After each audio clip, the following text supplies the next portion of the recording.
it is recording now because I know that, and I'll be saving the chat at the end as well. Anyone who needs it, and I'll be posting that in the group. So Lori, whenever you want to get started, go for it. Oh, cool. Oh, I see someone used to be in Redondo Beach. I grew up in Torrance. Okay, gonna share my screen. Yeah, you can Amazon or wherever. It does a really, really good job of kind of going through. So everybody should be on mute. And as Ken mentioned, I'd like to save the questions for the end, and we're going to be practicing too. So get ready for that. And also, I'm going to ask you to put some things in the chat as we go. So have the chat box open and ready to type. But today we're going to be talking about asking questions for better results. I'm talking about good questions and thoughtful questions for better outcomes. So I already told you a little bit about me. I do marketing research for a living, which means I ask questions for a living. I've been asking questions my entire career. I grew up in Southern California, but I did my Master of Marketing Research program at Southern Illinois University. So I moved halfway across the country to attend graduate school and then promptly came back. And I'm also a certified master moderator. I went to the Riva Institute in Washington, D.C. for that. So in that program, we learn how to ask questions in a non-judgmental way using techniques like unconditional positive regard and things like that, where we try to elicit perceptions, opinions, attitudes, and beliefs. And I probably should have known I'd be a researcher because when I was 12, I used to take magazines that were with questionnaires in them meant for celebrities. I would fill them out myself and then I would rewrite them and fill them out again and rewrite them. So even at a young age, I was asking questions. One, Ooh, you mute yourself, John. everybody needs to be on mute. Yeah. Thank you. So here's some different situations that we're going to talk about today where you need to ask good questions.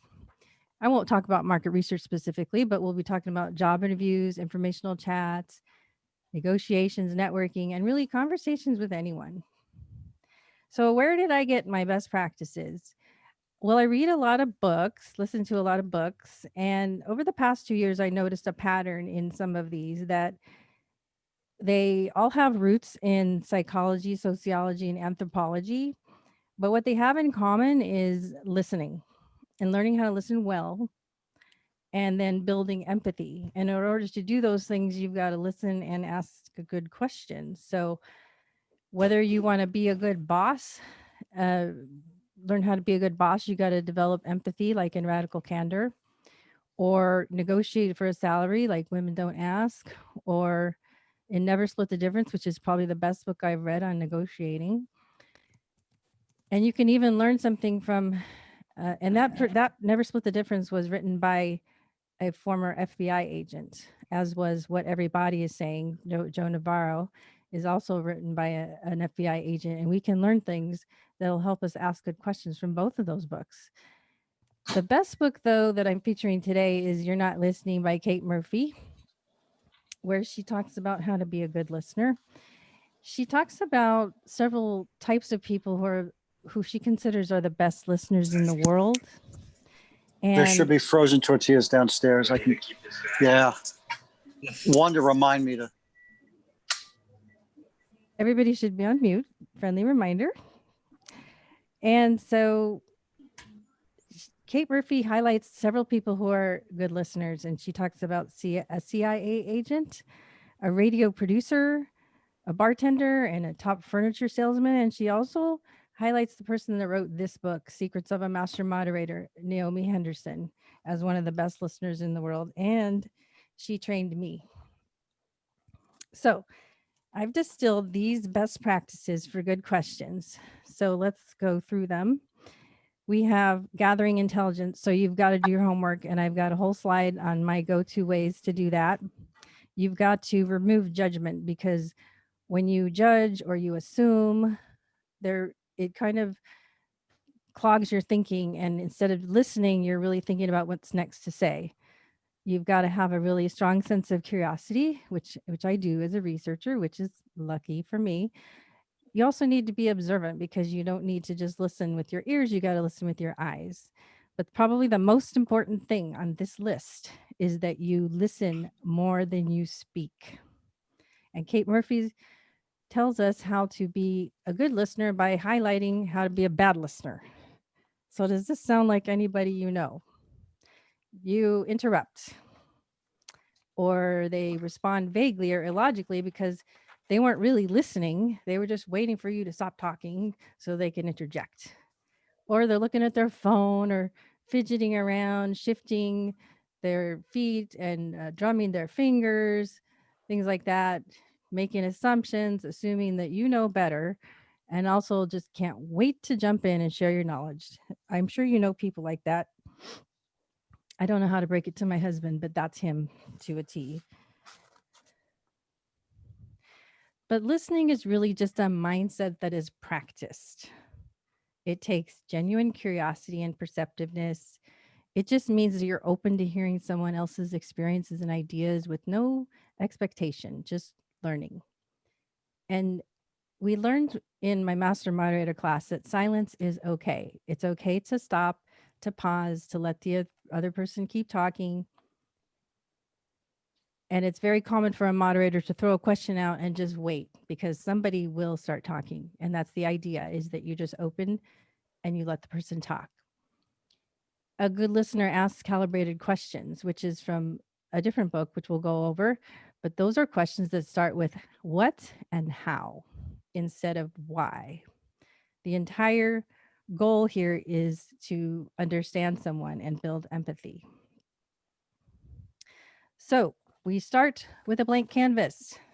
As I mentioned, assumptions act as earplugs. When you have assumptions, you think you know what's going on. You think you know what the person's going to say. But in my moderator training, we learned to play dumb. We never answer a question that a participant is asking. We just throw it back and say, well, what do you think is supposed to happen? Again, just blank page, right? Familiarity also makes us complacent. If you think you know what's going on, you're not going to probe, you're not going to ask more in-depth questions, and you're just not going to be a good listener. Also, our brains are wired to categorize and confirm information.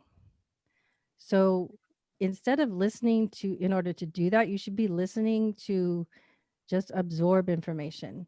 And also, as I mentioned, ask how and what questions, not why. If you do all these things and you're listening so that you can pull the strings that you hear, you can get at what's behind someone's behavior and emotions in a more tactical way. And speaking of tactical, from this book, Never Split the Difference by Chris Voss, and he's a former FBI agent who has to figure out how to negotiate the release of hostages. And some of the things that he does, we can learn from. Tactical empathy just means that you're really paying attention to the other person. You ask a lot of questions about what they're feeling so that you can understand what's motivating them and what's important to them. You are making a complete commitment to understand their world, and you're trying to listen for what's behind those emotions. Again, for him, he's just trying to figure out how to get people released. But for you, it could mean a whole bunch of things depending on how you use these questions. But the whole goal, again, is to build understanding. So calibrated questions start with how or what. They never start with why. And they're not yes or no questions. So they're open-ended questions that start with how and what. And we use these to try to elicit people's feelings, to get behind those feelings, to figure out what's important to them, what they're willing to deal with, things like this in different situations. But we don't ask why, mainly because asking why is judgmental. It puts people on the defense. So instead of asking, you've heard of root cause analysis and asking the 5 whys, ask why 5 times. Well, don't ask why 5 times, ask what or how 5 times, okay? So in these different situations, we'll talk about different ways you could ask those questions, but here's some examples of how does this look to you? Or what are some of the reasons you did such and so? Or what's the biggest challenge you face? Or some of my favorite probes when I'm in a focus group are tell me about what you were thinking when I said this or showed you that, or walk me through the steps that you took to get to this decision. So you see how they're open-ended and they're not yes, no questions. That's what you want to strive for. So in Joe Navarro's book, which is probably the best one I've read about body language, he talks about how you've got to use your eyes to listen as well. You've got to watch the other person's eyes, feet, arms, face. What is their body doing and what does it mean? You want to listen for tone and speed, and you want to listen for someone being inconsistent with what their face is saying and what words are coming out of their mouth. Sometimes that shows inconsistency. And you also want to watch out for how do they react to the questions that you're asking. Okay. So in this example, and I'm not even sure who this person is, but if you Google Joe Navarro, you'll see different examples. He'll take a photograph of someone who was on TV or something like that, and he shows what these things mean. And here it means the lower lip says dislike and the pinched corner says contempt. So this person doesn't like what they see, and it's also making them feel icky, right? So even if you're on a Zoom call like this, you can be listening for tone, speed, reactions. You can even watching if you can get a big enough picture, their eyes and how their mouth creases and things like that. You want to look for reactions to what you're saying. You can use these expressions to build new questions because there's no such thing as a human lie detector, okay? Nobody can tell if you're lying based on your body language. So that is just flat out not true. What you can use these expressions for is to ask other questions, okay? Make sure you're on mute.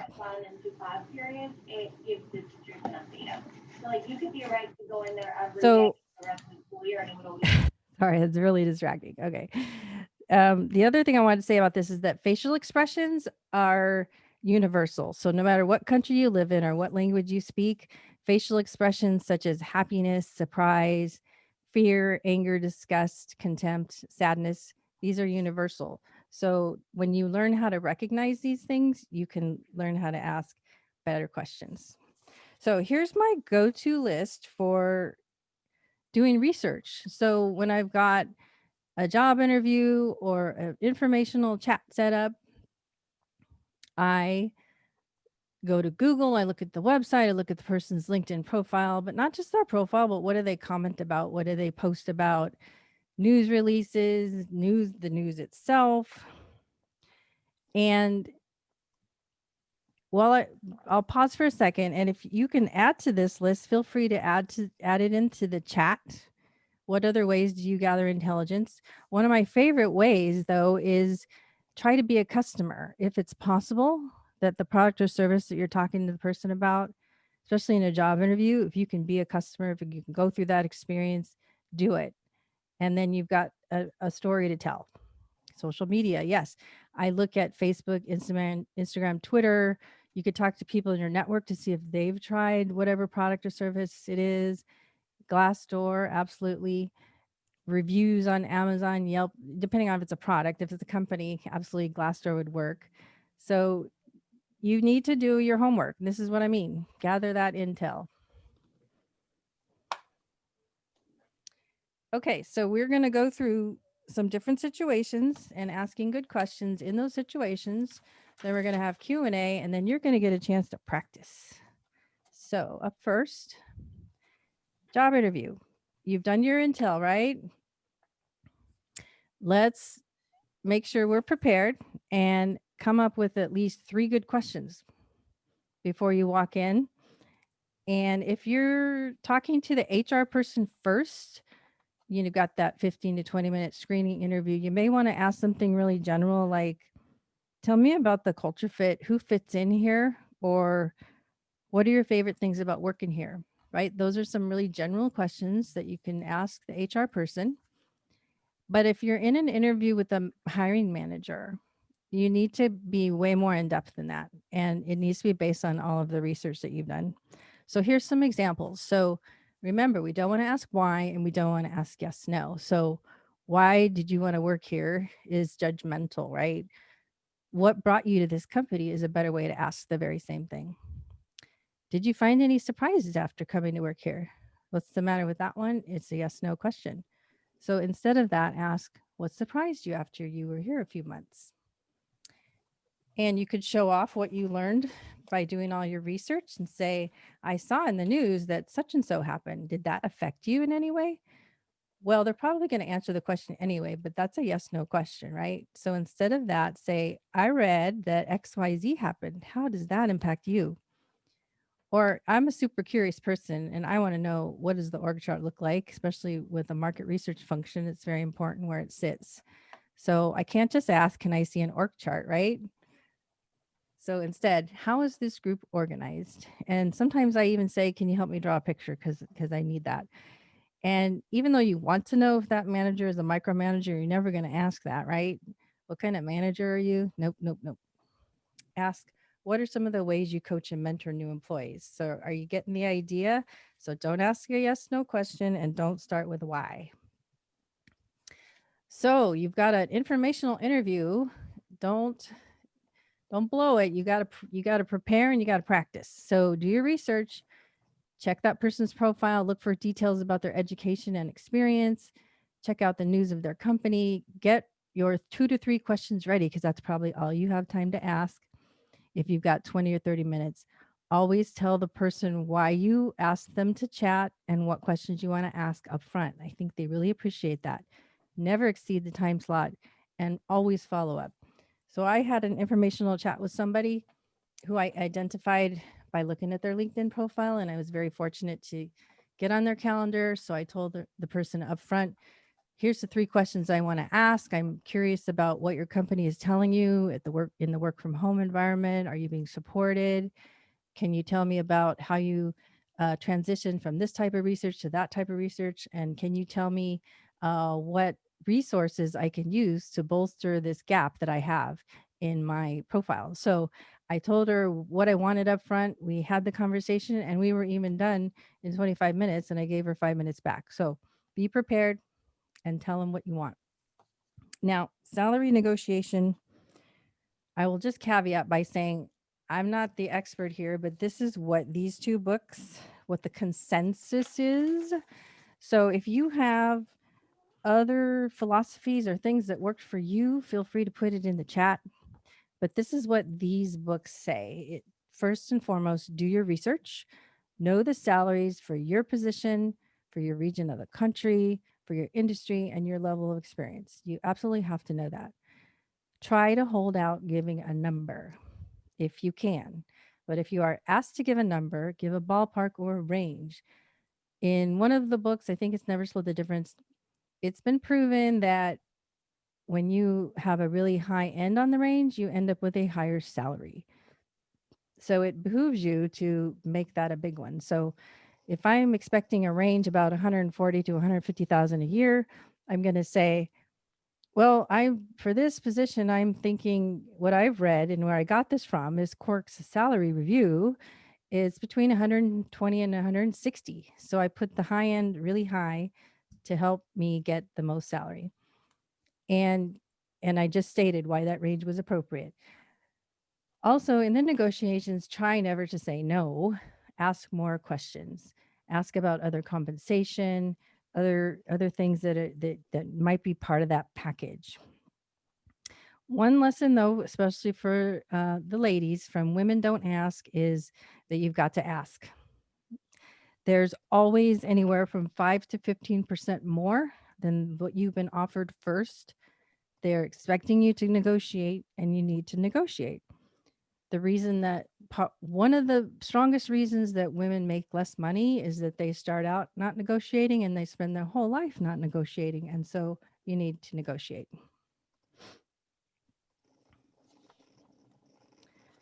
So networking.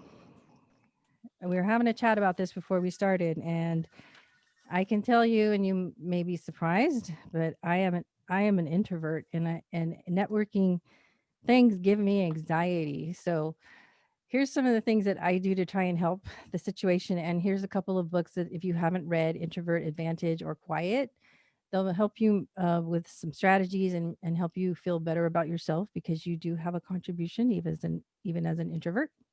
So I try to research the people attending ahead of time if possible. Sometimes the list is published, sometimes not. If it's an in-person meeting, you can get there and check the cards. If it's online, like a meeting like this, I'm literally looking up people's names and seeing if there's any research people, and then I go and connect. So go ahead and do it. So you need to have your go-to questions ready so that you don't chicken out like me. My two best questions are what brings you here today, or what were you hoping to learn? If there's a topic for that evening, then ask something related to the topic. But the goal is to connect to that person and figure out how you can add value, right? And then if you're in an online meeting where there's a breakout room, that's my favorite thing because there's usually only 3 or 4 people in there and you can instantly see where you have common interests and how you can help each other. So if you've got other questions that you could have as icebreakers, feel free to put them in the chat. And I'll tell you that I was kicking myself late last year. I went to a networking meeting and I was a little put back by how noisy it was. And I didn't feel like I could just walk up to anybody. Everybody felt a lot younger than me. So I felt very out of place. And one of my strategies is to go up to someone who's sitting by themselves or standing by themselves. That's for an introvert, that's your best bet. Now, I should have taken my own advice because I saw someone at this meeting who was wearing this striking pink suit. And I was just, wow, I couldn't believe that she had the guts to wear that and she looked good in it. So that could have been my icebreaker, but I couldn't bring myself to talk to her. And then I was kicking myself later because she was one of the speakers. So I lost that opportunity. So don't do what I did and just get in there and try and talk to someone who's by themselves and have your questions ready. So the last situation we'll cover is talking to family and friends. So all of these techniques can be used to talk to friends and family. When I was going through my moderator training, I was practicing on my friends and family. So I would stop myself when I would ask them a why question and go, oh, wait, I got to do that. I got to do that over. So I know with friends and family, it's harder, but you got to, again, start with the blank canvas. If you're in a situation where you feel your blood pressure's going up and you just breathe, lower your voice, be a good listener.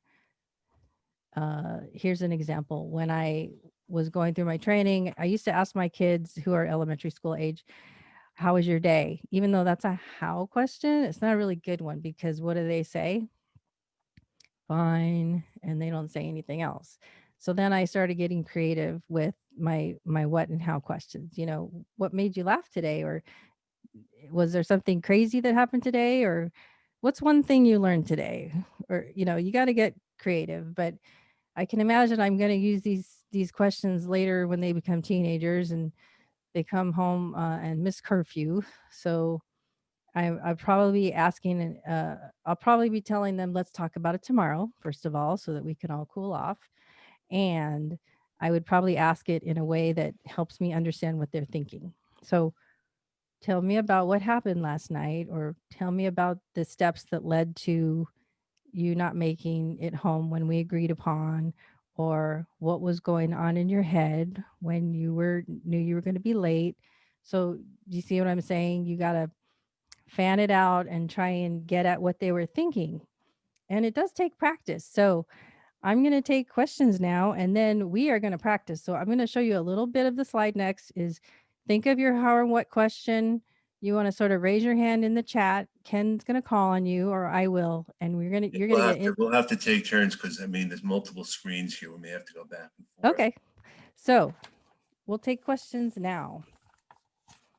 And I'm going to drink. So I'm scrolling back in the chat, but if you have one, Ken. Well, the Chat box is very distracting. Okay. Yeah. Okay, here's one. How would you recommend preparing for a group interview?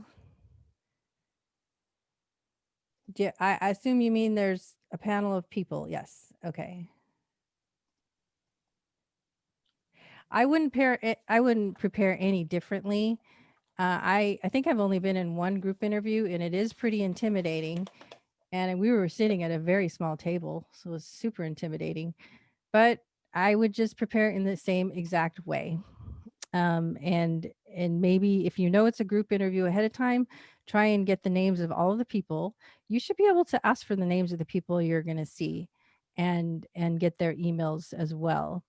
So I really wouldn't do anything different as far as preparation, except getting all their names, looking all of them up, and just being ready with maybe even 5 or 6 questions instead of 3. And also, I didn't mention that when you do have these interviews and chats, you want to take notes, and you want to take furious notes. Okay. And then I try to mark where a new question might have come up and make sure I ask about that rather than the questions I came prepared with, because that when you ask questions, that shows 2 things. It shows how you think about things and how you extrapolate. So I always try to ask about something I heard about in the interview itself. Well, so Lori, Yeah. how would you recommend preparing for a group interview if you don't know who will be in the group? Okay, I think I just answered that. Good. My bad. Okay. Try to find out is really the answer. Try to find out who's going to be in the group. If not, you just prepare the same All right. way. How do you know a question isn't judgmental but digging for more info? How do I know it isn't judgmental? How do you know a question isn't judgmental? Well, I think it's the way you ask. And so that's why we don't want to start with why. I can see how you might think questions are judgmental. You've got to ask it in the nicest possible way. And I guess if you have an example, I could try to, when we do the next section, we can try to take apart a question that you think is judgmental. So if you can think of one, maybe raise your hand and we'll try and help you. It's hard to What do happens without. when you come on too strong? Say again. What happens when someone comes on too strong in an interview? Like they're maybe too aggressive, let's say, or The interviewer is too aggressive? no, the person doing the interviewee, someone who's coming on. What if they come on too strong to the Ah. interviewer? Yikes. Being an introvert, I'm not sure how I would react. I guess I would take a breath and try and figure out why that person is being, in my mind, they're being obnoxious, but that's my introvert label, right? I would just try and figure out why are they all excited? Do we want to try to unmute everyone? Maybe would that be easier? We can keep going through the questions, and then we could unmute Right, one at a time. How do you know that you're not asking too many questions? I would go with only 2 or 3, depending on how much time you have. If you only have time for one, then you better hit them with your best question. But if you have a list that you really, really, really want answered and there's time, I would go through all of them. I often interrupt people because I'm afraid that I will forget my question. How do you suggest I remember what I want to ask? I make a little note to myself. So you should have a piece of paper in front of you and just write a couple of words so that you don't forget, because that happens to me too. What about someone who truly wants to be non-controversial? I'm not really sure what that means. I mean, you don't want to be controversial with an interview. You don't want to ask questions that are going to come across as being too political or anything, especially in these times. I would say that. Absolutely. I meant non-conversational, sorry. Oh, I'm sorry. It's non-conversational. I read that wrong. I'm sorry. Oh, could you elaborate what that means then? Sorry. Can you restate? Yeah, so when you're talking to somebody and they're not necessarily wanting to answer questions and you're uncomfortable and, but you really want to get some information out of them, is there should you just give up and try again at a different time, or accept the fact that they don't want to talk or to anybody, or not even just you? Gosh, yeah, I would try someone else, or try, if you can't reschedule for when they're feeling a little more open, then they probably don't want to talk to you. So I mean, I try to get chats with many, many people, and I'm only successful maybe once or twice a month. So I relish the ones that the people who do want to accept, and I would just let it go if you try and follow up and they're just not willing. They're not a good. Yeah, I would say move on. I think in these times, it's a little more challenging also because a lot of the interviews are video as opposed to actually meeting someone in person. So it's not always as easy to determine the facial nuances and what they're doing in the office or whatever. Sometimes they may not even be visible. When they may just be not showing what what they look like. So I think there's different challenges also. Yes, I would definitely steer clear of being controversial as well. Like if I had an interview with Facebook, I would not hit him up with, goodness gracious, all the stuff happening with privacy. That's got to be crazy. What do you have any role in that? No, I So, would just ask something much more innocuous, like, how is Facebook handling your work from home Or do situation? you want to stop sharing the screen perhaps, or are you going to be referring back to the presentation? This is my last slide, so Okay. we can continue to ask questions. And if you would like to practice a how or a what question, just put it in the One other chat. question. How do you suggest the more I had someone interview me who didn't seem satisfied with my answers and it threw off my momentum. How would you suggest turning that situation around? Practice. So I don't know if you're familiar with Madeline Mann, Mann. She has a YouTube channel and a heavy LinkedIn presence, and she has a really great YouTube video on what she calls the story toolbox, I think. So prepare questions and prepare answers to the questions that she has, and practice, and then your answers should literally be less than 60 seconds. So just state what you're going to state, and make it clear that you're done. And the judgment that you're feeling is probably more on your side than theirs. But what was the name of that book? Never Split the What? Never split the difference. Split the Difference. Okay. So I can go back to that. Never Split the Difference by Chris Voss. The We're going to best. be, I'll be, the slides are going to be available after this session. I'll send them out to everyone. So not to worry about that. What is the microphone I'm using? Oh my gosh, I don't know. I just got it on Amazon, but a microphone does help. So, and they're not terribly expensive. I think it was about $45. And but the arm that came with, I had to buy separate. So I would say if you can buy one with an arm already, do that, because it makes a big difference in how you sound. And I'll send the chat to everyone too, by the way, also. Reach out to me after the call. I mean, it does get a little bit challenging with all these people on the call. I really appreciate it. So, and any questions, you can also message me privately too. Okay, so I'm scrolling through the chat looking for any more questions. So does anybody have a question you want to try out? Do you want to not share the screen? Would that be helpful, or do you need that? We don't need that. Ken, Yeah. Laura, can I just ask my question about interview questions? Sure. Um, Often during an interview, I will ask questions during the interview because they're top of mind, and I think it shows you're engaged. But what I find often happens when you're done with the interview, they say do you have any questions? And I often will say, well, you answered, I don't say you answered any I had, but you answered the questions I asked, to reiterate the fact that I asked questions, but it's almost as if those don't count. And I just want to know your opinion on that. Yeah, I've been in situations where that happened. So in that case, I would say I do like it when someone asks questions along the way, and I think it's a good idea because it shows you're listening and interested and shows how you think. So in that case, I would say maybe you want to have 5 or 6 extra questions that you don't intend to ask, but you could just grab one of those so that you ask at least one.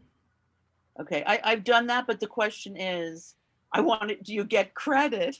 The other question. So you know what I'm saying? Like, Yeah, since I'm not an HR person, Yeah, I don't okay. think I can answer that. I don't know if anybody Anyone here- can. Can anyone on this call, perhaps from an HR perspective, answer that? Pat, go ahead. Hi, this is a great conversation. What about if you have your list and you know that you've got, let's say, 5 questions, it's easy enough. So we're having this conversation, we're on Zoom, right? For the most part, you're probably having this on Zoom.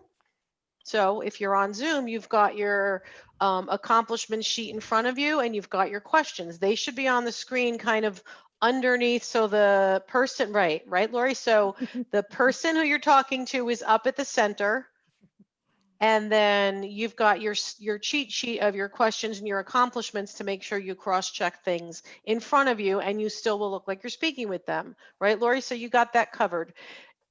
You can easily say, I had, the 5 questions that I had, we've been fortunate enough to weave into the conversation already. But how about telling me, is there a question I should have asked? Is there an insight or a wisdom you wish someone that perhaps you had asked when you started here that I've not even thought to ask? Give them a softball and let them see what they say.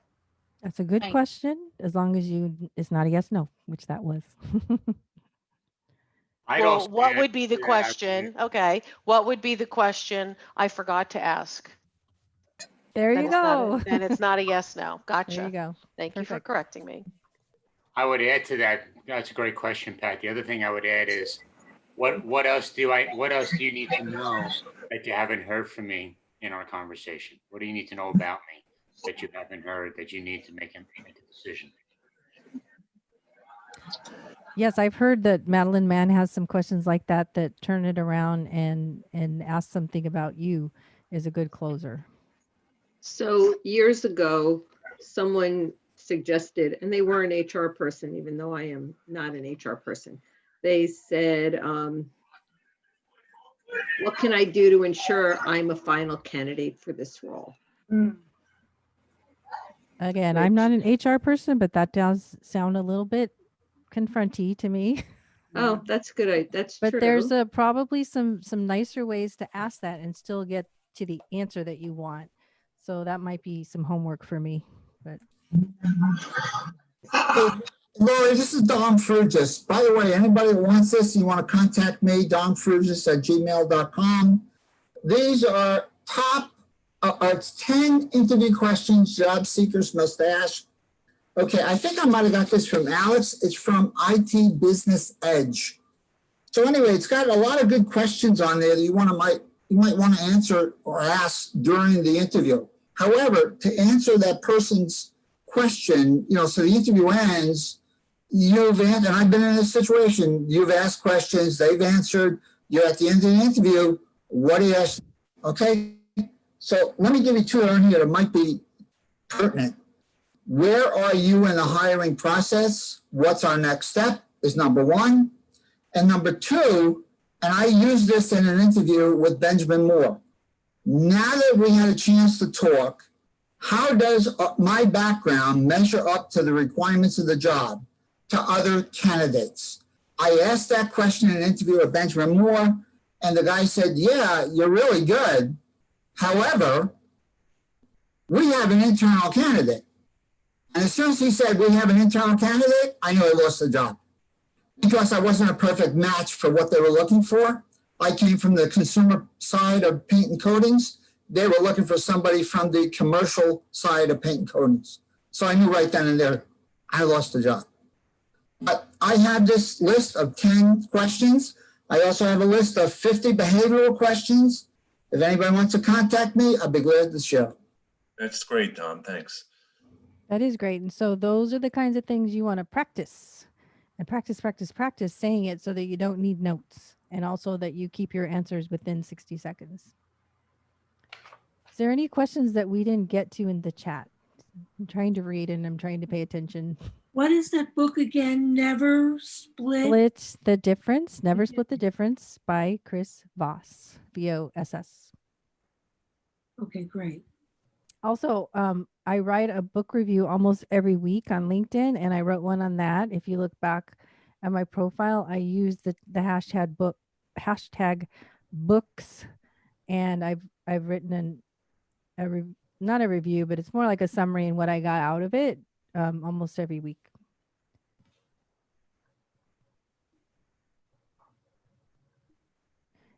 Any questions that we missed in the chat, or does anybody want to try out their how and why question? How and what question? Sorry. Here, when you think of your best employees, past or present, what have been some of their best traits as a question to ask as someone interviewing? You know, in other words, I would also sometimes ask, is this a new position or is this a position which is being filled? Because that, you know, again, if it's being filled, then you know that you maybe have to stack up to that person. Not that you necessarily know what the person's traits are, but that's a good, easy question to ask as well. So I see that Mar asked a question. I'm going back to the combative interviewer thing. And it reminds me of something from Chris Voss's book on Never Split the Difference. His favorite tactical empathy question is, it seems like, or you want to get to the point where you say, it seems like such and so, and that person agrees with you and they say that's right. So for that combative person, I would try to get at, it seems like there's something else going on here, or am I reading this right, that something else is going on, or, you know, just try and get at something's agitating that person and see if you can figure out what it is, because sometimes when you call somebody out, they maybe can break down from that, whatever they're doing, and realize that it's hindering what you're doing there now, or they want to be somewhere else or something. So I would just say, it seems like, you know, whatever it is I'm observing, and see if you can calm the person down that way. I would also say it also depends on the age of the interviewer too. That's going to definitely have something to do with it. Not talking about this from a bias standpoint, but just the experience that people have even interviewing or being interviewed. So Cecilia is asking, what's the best setup for interviewing at home? And I think Alex covered that last week, right? Yes. He talked about make sure your laptop is, you know, the height of your eyes. Make sure you've got some good lighting and it's not coming from behind you, so that there's glares and shadows. And it's very hard to get a good setup at home. I'll just tell you that. I'm using a box to elevate my laptop. And I went ahead and spent the money on this microphone, and I'm really glad I did, because even in conference calls, you sound so much better. And you want to think about what's in your background, because everybody's looking at everything, right? Laura, you can get, and I have it because I got very serious neck problems, but you can get, it's a lifter on Amazon. I don't know if you have Amazon or not. Mm-hmm. And it's adjustable, can go as high as you want, and it makes all the world difference. It doesn't cost that much, $15. That is excellent. I don't know why I never just thought to buy one of those. That's good. Hey, Lori, this is Dom again. If anyone wants to go look at my LinkedIn profile, Ken, I think you saw it. Alex saw it. A few other people saw it. Marty saw it. JT O'Donnell, who is a regular poster on LinkedIn, posted an article about top things you need to do if you're going to do virtual from home with your computer and that type of thing, interviewing, that type of thing. She posted like 10 guide points that you want to take a look at. And they were all very good, obviously, you know, different things about lighting and, you know, et cetera, et cetera. So if you want to go see that article, you can do two things. Go on either LinkedIn and look up JT O'Donnell, or you can find me, Dominic, D-O-M-I-N-I-C, Fruges, F-R-U-G-E-S, and you can see her article with the 10 pointers there. And I'll also add one additional thing. I mentioned about the questions. Some people have asked me about the questions. I also have something that was published by Kirsty Bonner, from LinkedIn. Kirsty was just a phenomenal person to help people. She posted every single day about job search and you name it. Unfortunately, she has passed away. So we don't get her insights every day. However, I do have something, 10 things you need to know before an interview. And these are just spectacular points. John, why don't you put them in the chat, the links for now? I think that would be helpful. Yeah. For I sure. don't have the links, unfortunately. I have hard. So if you send them to me, I'll post them in the meetup group. Okay. Perfect. And then Very one good. thing I would also say too is smile. Smile when you're interviewing. Smile. And I posted today, it's not like going to the dentist. I mean, it doesn't have to be that way. Yep. I saw someone ask, someone told me I asked too many questions. And I personally, as a researcher, don't think that's possible, but maybe you could try just listening a little bit more and perhaps you wouldn't be accused of doing that. Does anybody want to try a question? Let's see. Oh my God, 33 messages. Okay.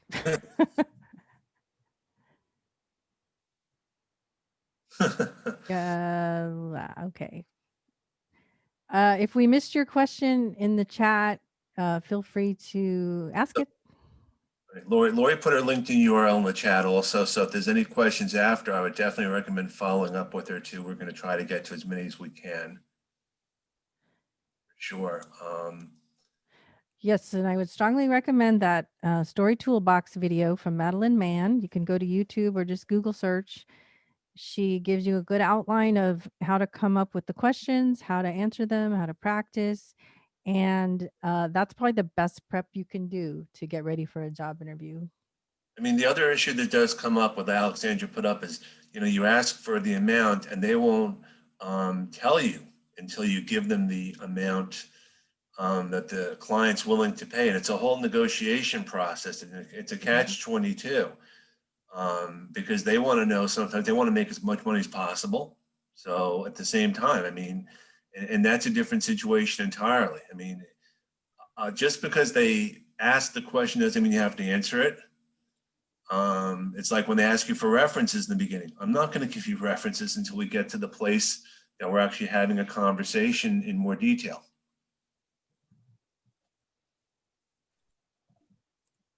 I'm putting Madeline Mann's Just name. mentioned in the chat here, if you're going to prepare for these interviews and they're going to go into that kind of specification, what is the salary, et cetera, et cetera. So salary.com. What's the other site, Laura, you mentioned before? I'm sorry. Glassdoor.com. Also, read Glassdoor for reviews of the company. So the way I kind of work that out always is, if you see 20 reviews that are all nice and happy and it's all wonderful, okay, take that with a grain of salt. If you see 5 reviews or more that all say X is a problem at the company, I can pretty much guarantee you X is a problem at the company. So take those with great, interest and look at the dates they posted. That will tell you a lot about what's going on, and just be aware of those postings. So it's a balancing act. Balance what's good versus balance what's bad. But again, if you see, a number of people mentioning X, then something is wrong with X at that company.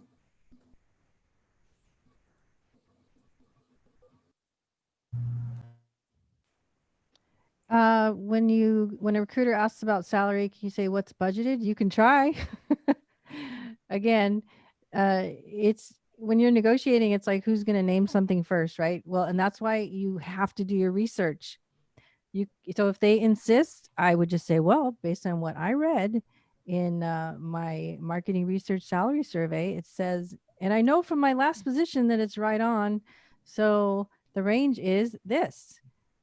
Does that sound like is that in line with, you don't want to say is that or does that, because that's a yes, no, but you're trying to get at, is it aligned with what you got?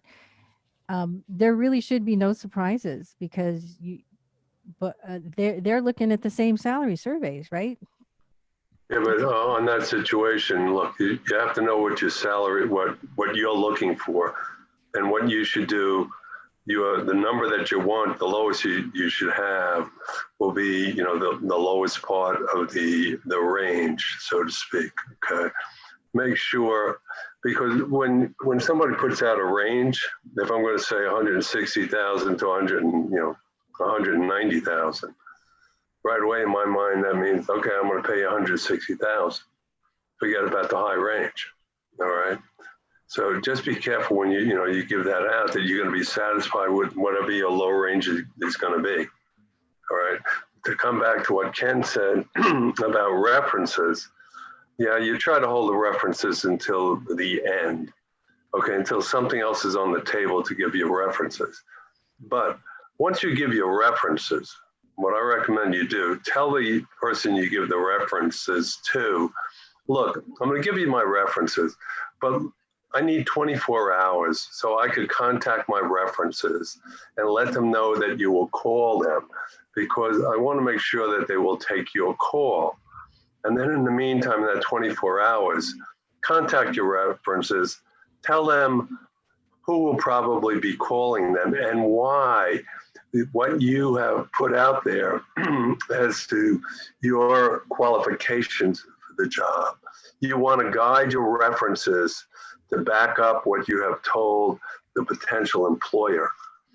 Okay, don't surprise your references by not saying anything, and all of a sudden the reference gets a call. Oh, I got a call. You've been referred to me by John Smith. John's interviewing with me, and could you tell me more about John Smith? That's not good. Make sure you contact your references and have them know the job that you're looking for, the responsibilities you'll have, and how they should be talking to the person who calls them. Yeah, Absolutely wonderful advice. I just want to touch base again on this issue Laura brought up. So a lot of times when I'm touching base with recruiters, the first thing they'll ask is, okay, well, what rate are you? Well, before they even ask that question, I say to them, what is the best rate the client is willing to offer for this role?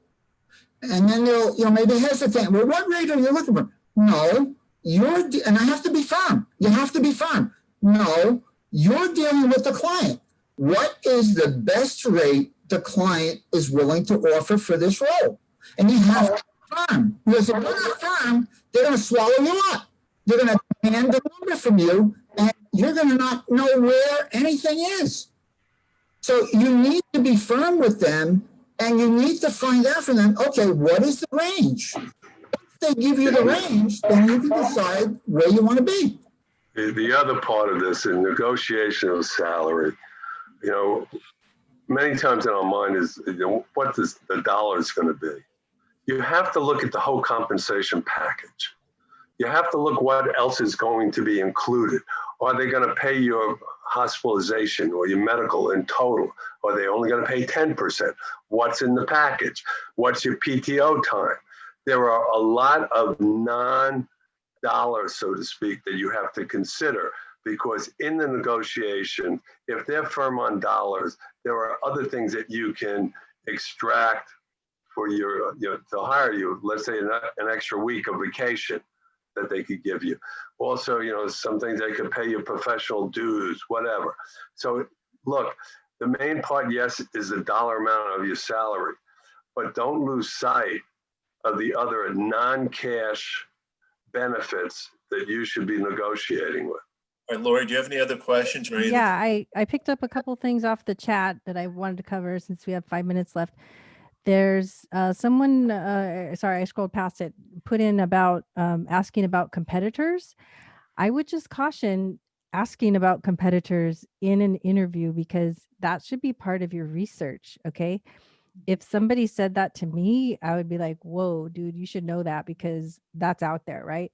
So I would really caution, think about how you want to ask that and what you're really wanting to know, because if it's impossible to know and the information is not out there, that makes perfect sense to me. But otherwise, I don't know that that's the greatest question to ask.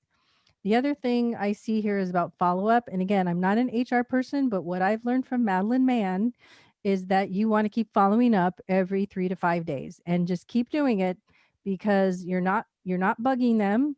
You're getting to the top of their email. They're very busy people. I've heard all kinds of things about why they wouldn't follow up. So you want to keep following up. So just please go ahead and do that. Again, you can read another person I follow on LinkedIn is Austin Belsack. He says the same thing. Follow up at least every 5 days. If you're, I would be a little bit careful of the 3 to 5 days. It depends. I think it depends on the industry. Honestly, it depends on the job. I don't know. I mean, it's also how you follow up. There's a difference between following up by email and maybe following up on LinkedIn as well. And there's different ways to do that. So, I mean, every situation's a little different. But I do agree, follow up is very important. Couldn't you ask them how they prefer to be followed up and when to follow up? So that's one trick, right? Let them tell you Sure. the best way. And the other thing is to maybe do a variety of things. So if you could do LinkedIn and do the voice messaging or a text note or an email. So it's not calling their private number every day or any one thing. You're kind of in their surround sound so that you're omnipresent without being obnoxious. Like that dance, I guess we all want to give good service. I'll even ask someone, I'll say, how do I communicate and be a good partner with you without overstepping boundaries and becoming a pain? Help me do that dance so that I'm helpful and not I annoying. agree.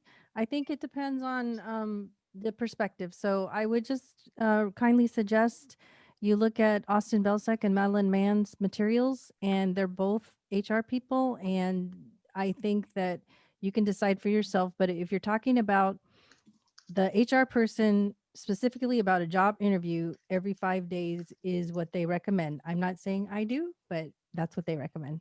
Also, I see someone in here ask me for a chat, and I would just say, can you please just either DM me through LinkedIn, or I'm not sure how quickly I can get the chat. So thank you, everyone. This has been fun.